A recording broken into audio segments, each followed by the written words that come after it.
Good morning, সবাইকে জানাই শুভ নববর্ষে প্রীতি ও শুভেচ্ছা। ছোটদের বুক ভরা ভালোবাসা আর বড়দের প্রণাম। আজকে ব্লগটা আমি এখান থেকেই স্টার্ট করছি। হয়তো নববর্ষের ভিডিওটা তোমাদের পেতে অনেকটাই দেরি হয়ে যাবে, কেন আমার কিছু প্রবলেমের জন্যে ওই জন্য ভিডিওটা আমি একটু ছাড়তে দেরি হয়ে গেল। তো প্রবলেম তো মানুষের সবসময় থাকেই, কী আর করা যাবে, প্রবলেম তো আর মানুষে বলে আসে না। তো তার জন্য আমার ভিডিওটা একটু লেটও হয়ে গেল ছাড়তে। যাই হোক, সকাল সকাল স্নান করে নিয়েছি, করে আর ভাবলাম প্রথম দিনে, বছরের প্রথম দিনটা একটু পুজো দিয়ে শুরু করি। তার জন্য একটু ফ্রিজে কিছু ফল ছিল, ফল টল কেটে নিয়ে আমি সুন্দরভাবে ঠাকুরকে সাজিয়ে গুজিয়ে পুজো দিতে বসে পড়েছি। তো আজকে দেখলাম মা পুজোটা দিয়ে আমি উপরে উঠে এসে দেখছি আমার মায়েরও হয়নি এখনও, মা এখনও গোপালকে স্নান করাচ্ছে। তো চলো, পুজো টুজো তো হয়ে গেছে, কিন্তু এবার দিকে পুজো করলে শুধু হবে, রান্নারও ব্যবস্থা করতে হবে। তো চলো, এটা কি শাক বলো তো? বাবাকে দেখি সকালবেলায় প্লাস্টিকে করে নিয়ে চলে আসছে। এটা হচ্ছে ঘুম শাক, যাকে বলে সুজনির শাক যার নাম। তো এই শাকটা খেলে নাকি খুব ঘুম পায় শুনেছি, আর শাকটা না খুব মিষ্টি লাগে, খেতেও ভালো লাগে।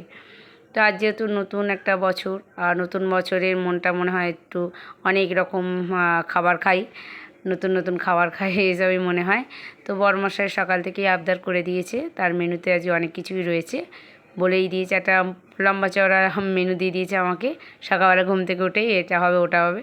তো সকালবেলা মানে মেনুতেই প্রথমেই আছে গরম গরম ফুলকো ফুলকো লুচি, আলু চচ্চড়ি, তারপরে দুপুরের মেনুতে আছে রাইস হবে, ভেজ ডাল, বেগুনি, তারপরে তোমার মাটন কষা, এগুলো আছে। মানে আজকে দিনটা শুধু ভরপেটটা খাই, এছাড়া আর কিছু কাজ নেই। নতুন বছর বলে কথা, তো নতুন বছরটা একটু ভালো নাকি, ভালো মন্দ খেয়ে শুরু করলে নাকি সারা বছরই ভালো মন্দ খাওয়া জোটে, এটাই নাকি সবাই বলে। তো জানি না, কপালে যেটা থাকে সেটাই হয় আর কি। তো সুন্দর করে ময়ান দিয়ে আমি ময়দাটা ভালো করে মেখে নিয়েছি। আর আমি যখন লুচি করি না, ওর মধ্যে একটু কালো জিরে দিই, তাহলে বেশ লুচিটা স্বাদও হয় খেতে। তো এইদিকে আমি গরম গরম লুচি ছেঁকে নিচ্ছি। যারা যারা খেতে ভালোবাসো লুচি, চলে আসতে পারো, পয়লা বৈশাখে সবাইকে নেমন্তন্ন আমার তরফ থেকে। তো সবাই খেতে বসে গেছে, মানে অপেক্ষা করছে আমি কতক্ষণে লুচিগুলো ছেঁকে দেবো আর সবাই বসে পড়বে। তো আমি লুচিগুলো ছেঁকে ছেঁকে দিচ্ছি, আর সবাই কিন্তু জলখাবার খেতে বসে পড়েছে। তো চলো, আমার লুচি প্রায় হয়ে গেছে। তো এই রান্না করতে করতে আমিও দুটো খেয়ে নিয়েছি, কেন এখন যদি আমি একদম বসে খেতে থাকি তাহলে রান্না করতে অনেকটাই বেলা হবে। আর এই লুচি টুচি করতে করতে প্রায় 10:30 11টা বেজেই গেছে। জানি না দুপুরে রান্নাটা করতে কত বেলা হবে। তো আমি ভাবলাম চালটা একবার ভিজিয়ে রাখবো, তারপরে হচ্ছে চাল আর ভিজিয়ে রাখবো না, একেবারে জলটা বসিয়ে দিয়েছি। জলটা ফুটে উঠলে তাহলে ওর মধ্যে দিয়ে দেবো। আগে প্রথমে জানো তো, এই চালের ভাত করতে না আমি পুরো ভাতগুলোকে গলিয়ে দিতাম। যখনই এই বাঁশকাঠি চালগুলো নিয়ে আসতো আর রাইস করার জন্যে, আমি পুরো ভাতগুলো গলে একদম মানে হয়ে যেত, ওতে রাইস করার আর যোগ্য থাকতো না। কিন্তু করতে করতে এখন শিখে গেছি। মানে আমার মাসি যখন এসেছিলো তখন বলেছিল যে তখন আমার মাসিই দেখিয়েছিল ভাত করার সময় তেল দিয়ে দিতে। তেল দিয়ে দিলে কী বলতো, তাহলে আর ভাতগুলো না গায়ে লেগে যাবে না, একটা একটা একটা পুরো থাকে ভাতগুলো। তো আমি এই যে জলের মধ্যে একটু তেল দিয়ে দিলাম, দিয়ে একটু নাড়িয়ে দিয়ে, তো ব্যাস হয়ে গেছে আমার। এটা ততক্ষণ হোক ভাতটা। আর এদিকে আমার বোন তো স্যালাড নিয়ে চলে এসেছে। ও আবার লুচি টুচি খেতে চায় না, সকালবেলায় সেই গরম গরম লুচি খাবে, অত তেল জিনিসও খাবেই না। তার জন্য আগের দিন রাত্রিবেলায় ছোলা আর মুগ এটাকে ভিজিয়ে রেখেছিল, আর ওটাই সকালবেলা টমেটো, আলু সেদ্ধ, পেঁয়াজ, কাঁচা লঙ্কা, একটু লেবু দিয়ে ভালো করে স্যালাড বানিয়েছে, ওটাইও খাবে। আর এদিকে আমার ভাতটাও দেখো কি সুন্দর হয়েছে, দেখো একদম পুরো ভাতটা ঝরঝরে। একবার একটু দেখে নিই কতটা সেদ্ধ হয়েছে, অনেক সময় চাল চাল হয়ে থাকে। দেখি, এই তো কত সুন্দর সেদ্ধ হয়ে গেছে ভাতটা। এর থেকে নরম করলে বাস পুরোই গলে যাবে। তো ব্যাস চলো, হয়ে গেছে ভাতটা, এবার আমি নামিয়ে নেবো। ভেজ ডালের জন্যে ডালটা একটু সেদ্ধ করে নিলাম, সবজিগুলো একটু ভেজে নেব, তাহলেই হবে। এর মধ্যে একটু বিম কড়াই, একটু কড়াইশুঁটি, একটু কাজু কিশমিশ, এগুলো সব একসাথে ভেজে নেব। পয়লা বৈশাখ মানে হচ্ছে বিশাল একটা আনন্দের দিন।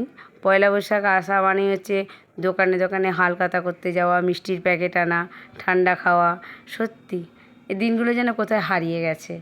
আমরা তো এই দিনগুলো খুব সুন্দরভাবে উপভোগ করেছি, কিন্তু আমাদের ছেলেমেয়েরা এই দিনগুলোতে মানে কী কী হয় ওরা সেইটুকুনিও হয়তো জানে না। কেন এখনকার বাচ্চাদের হাতে তো মোবাইল, ওটাই হচ্ছে ওদের সবথেকে বড় ব্রহ্মাস্ত্র। মোবাইল থাকলে ব্যাস, ওরা আর মানে কোথায় কী হচ্ছে না হচ্ছে সেসব দিকে আর ধ্যান দেয় না। সত্যি আগে আগে আগে পাড়াতে কত সুন্দর এই পয়লা বৈশাখে অনুষ্ঠান হতো।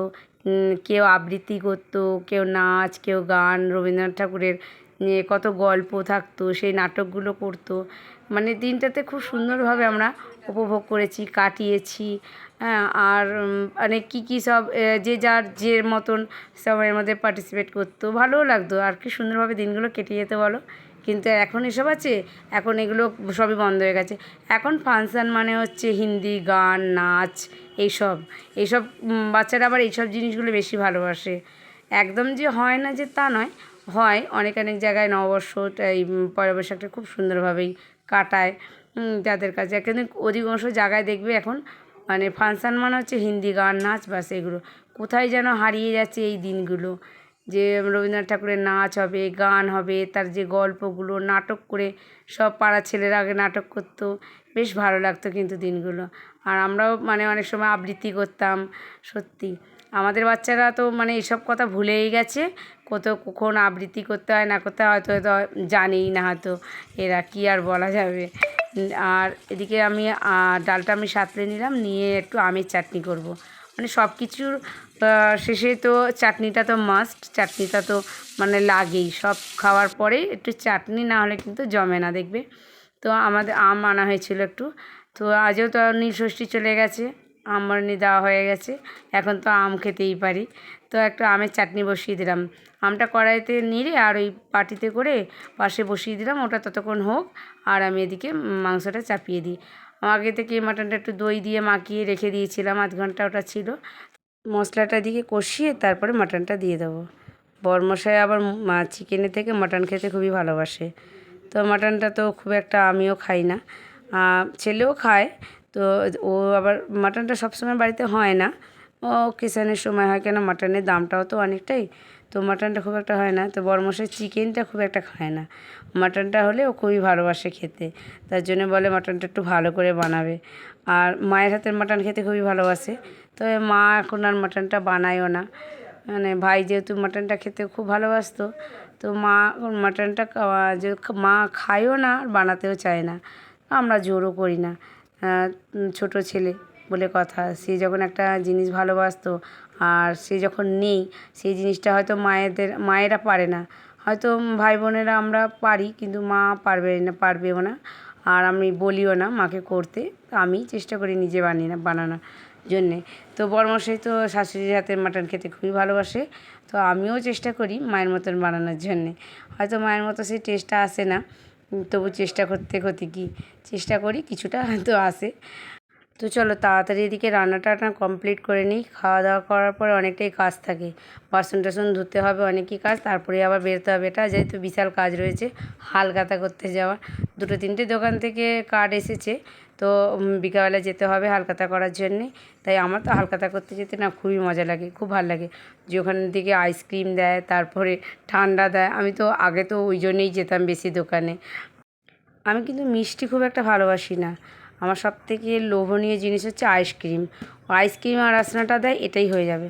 আমার মিষ্টি অতটা ভালো লাগে না, মিষ্টির মধ্যে বেশি আমি রসগোল্লাটাই খাই, আর খুব একটা আমার মিষ্টি ভালো লাগে না। তো এদিকে আমার মাংসটা দেখো কষানো হয়ে গেছে, আর আমি কুকারে দিয়ে দিলাম, বাস 2টো সিটি মারবে, 2-3টে কি সিটি মারবে, তারপরে নামিয়ে নেবো। চলো এদিকে রান্না তো আমার প্রায় কমপ্লিট হয়ে গেছে, কিন্তু মেন জিনিস হয়নি, সেটা হচ্ছে বেগুনি। আর বেগুনিটা কিন্তু আমি করবো না, ওটা করবে বরমশাই। আমি ম্যারিনেট করে রেখে দেবো। যেমন এই যে একটা নিয়ে নিলাম, বোল নিয়ে নিলাম, আর এখানে মানে বেসনটা নিয়ে নিলাম। আমাকে বললো বেসনটা তুমি গুলে রেখে দাও, তাহলে আমি বেগুনিটা করে নেব। আর আমার না বেগুনি করতে গেলেই পুড়ে যায় বেশি, আর বরমশাই এটা করবে, তাই আমি ব্যাটারটা বানিয়ে নিচ্ছি। এই যে বেসনের মধ্যে একটু কালো জিরে দিলাম, একটু লঙ্কার গুঁড়ো, একটু নুন আর একটু হলুদ দিয়ে আমি সুন্দর করে একটু জল দিয়ে অল্প করে বাটারটা বানিয়ে রেখে দেবো। তারপরে বরমশাই বেগুনটা দিয়ে ভেজে নেবে। তো বেগুনটা আমি কেটে ওর মধ্যেই দিয়ে দিলাম, এই যে মাখিয়ে রেখে দিয়েছি, আর বরমশাই পাশেই দাঁড়িয়ে রয়েছে। এই যে আমার বরমশাই বসে পড়েছে এখন বেগুনি ভাজতে। দেখো কি সুন্দর করে, মনে হচ্ছে না যেন আমার বরমশাই দোকান দিয়েছিল বেগুনির। আর বেগুনিগুলোও ভাজছে, আর আমি কিন্তু সাইড দিয়ে 2বার বেগুনি ভাজার হয়ে গেছে, এটা লাস্ট চলছে। তো আমি সাইড দিয়ে কিন্তু একটু খেয়ে দেখলাম কেমন হয়েছে, বেশ ভালোই হয়েছে। তো আমার এদিকে রান্নাগুলো কমপ্লিট হয়ে গেছে। কি কি রান্না করেছি চলো তোমাদের সাথে দেখিয়ে দিই। এই যে এখানে হচ্ছে ভেজ ডাল করেছি, এখানে হচ্ছে মাটনের ঝোল, আর এখানে আমের চাটনি, আর এখানে বেগুনি হয়েছে, পেঁয়াজি হয়েছে, আর শেষ পাতে এই যে মিষ্টি আর দই পাশে রাখা আছে। তো বরমশাই তো খাওয়া হয়ে গেছে, সবারই বাবা ছেলে সবারই খাওয়া হয়ে গেছে। এই যে আমিও বসে পড়েছি, আর ভাতে নিয়ে নিলাম প্রথমেই ভেজ ডাল আর বেগুনি দিয়ে শুরু করেছি। তো আজকে ভিডিওটা আমি এখানে শেষ করছি। ভিডিওটা ভালো লাগলে লাইক করে দিও, টাটা।